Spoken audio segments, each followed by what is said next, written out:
Bonjour et bienvenue sur Excel MiPod. Nous allons voir aujourd'hui comment modifier plusieurs onglets identiques en un seul mouvement. Par exemple, ce fichier, vous voyez qu'il comporte 4 onglets, un qui concerne les livres, un les supports, un les boîtes, c'est vraiment à titre indicatif, et un onglet qui fait la synthèse de tout ça dans lequel on trouve les formules qui vont additionner chaque ligne présente dans les autres onglets. Ce fichier me servait l'année dernière pour effectuer mon suivi. Il y a une condition impérative et absolue, c'est-à-dire que quand on veut faire des modifications qui vont toucher des onglets, il faut qu'ils soient bien évidemment similaires, ou en tout cas que les zones que je vais modifier soient identiques, sans quoi ce que je vais vous dire ne sera pas véritablement efficace. Cette barre ici par exemple me servait à afficher les mois de l'année dernière. Ici pareil, vous voyez que ça commence au même endroit, colonne B, ligne 2. Et pour les boîtes, pareil. Je vais simplement utiliser la touche Shift, donc majuscule, que je vais enfoncer. Et je vais, comme ceci, sélectionner mes 3 onglets. Je peux même, dans le cas présent, sélectionner le 4e. Si je voulais en désélectionner un, parce que j'en ai sélectionné un par erreur, il me suffirait d'appuyer sur la touche CTRL et de cliquer sur l'onglet concerné pour le désélectionner. Vous voyez, comme ceci ou comme cela. Je vais faire mes modifications. Pour ça, je vais sélectionner la zone, par exemple, qui représente les mois. Vous voyez qu'il y a 2011. Je vais aller dans Rechercher et sélectionner, Remplacer. Et je vais tout simplement remplacer 2011 par 2012. Je ne me soucie pas des options, je les laisse par défaut. Je fais remplacer tout et vous voyez que Excel a terminé la recherche et effectué 48 remplacements, c'est-à-dire 4 fois 12. Si je vérifie, si je clique dans mes autres onglets, ma ligne de suivi de mois est effectivement modifiée sur tous les différents onglets, y compris le total. Ce type de manipulation est également valable si je fais Shift, hop, et que je sélectionne mes 3 onglets, comme ceci, livre, support et boîte.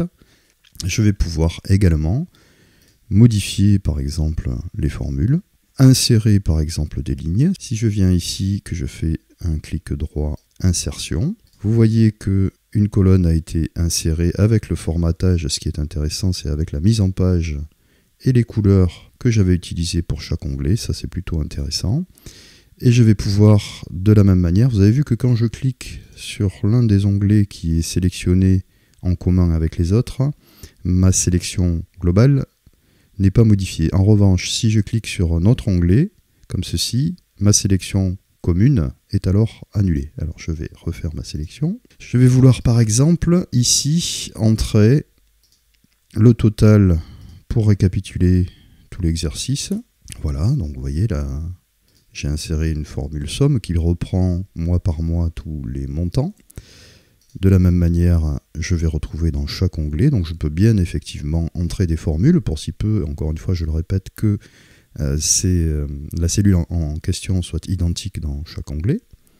Vous voyez que le format de chacun est respecté, il n'y a juste que la formule qui a été modifiée. Si je veux maintenant, par exemple, faire ici, insérer, on va le faire, alors je sélectionne la ligne en dessous, je viens ici, je fais insertion, tout cela pour, comme tout à l'heure, obtenir la mise en forme que j'ai utilisée dans mon tableau. Vous voyez que la ligne a été insérée, sauf dans Total bien sûr, puisqu'elle n'était pas sélectionnée.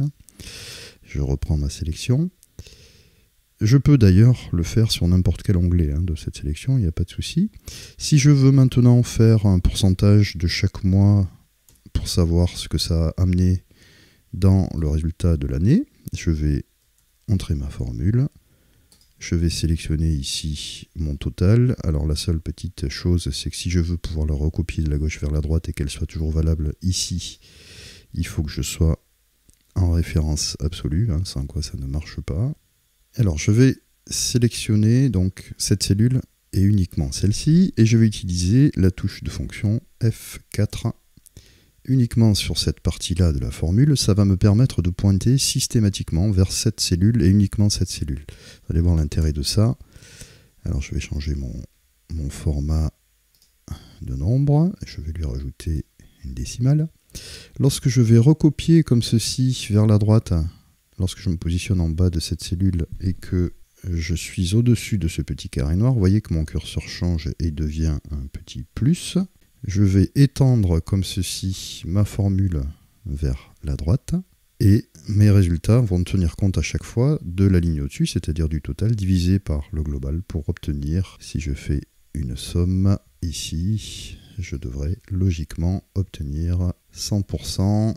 J'obtiens le cumul de toutes ces lignes et j'obtiens bien 100%. Donc l'intérêt d'utiliser une référence ici relative, c'est que mon dénominateur reste toujours le même, puisqu'il s'agit du cumul annuel, et que à chaque fois dans ma formule, je vais reprendre le montant du mois concerné divisé par le cumul, et en étendant ma formule, je vais donc obtenir à chaque fois la contribution pour chaque mois au montant global de l'année. Si je vais voir maintenant sur les autres onglets, vous voyez que les calculs ont été également recopiés et adaptés. Tout cela est valable pour insérer des lignes, pour insérer des colonnes, pour modifier les formats.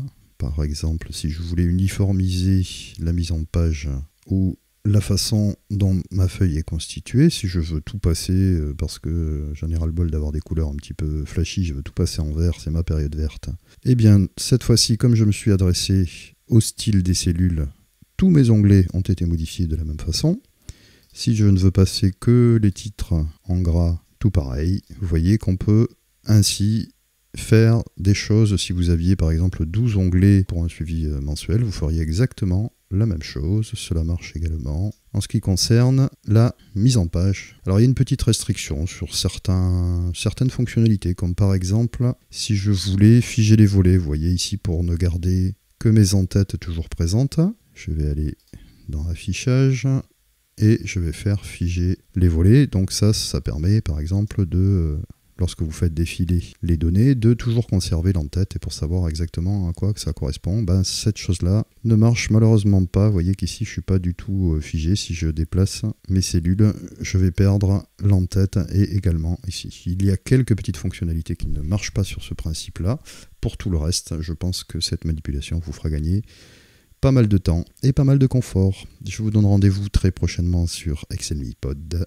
À ciao, bye bye.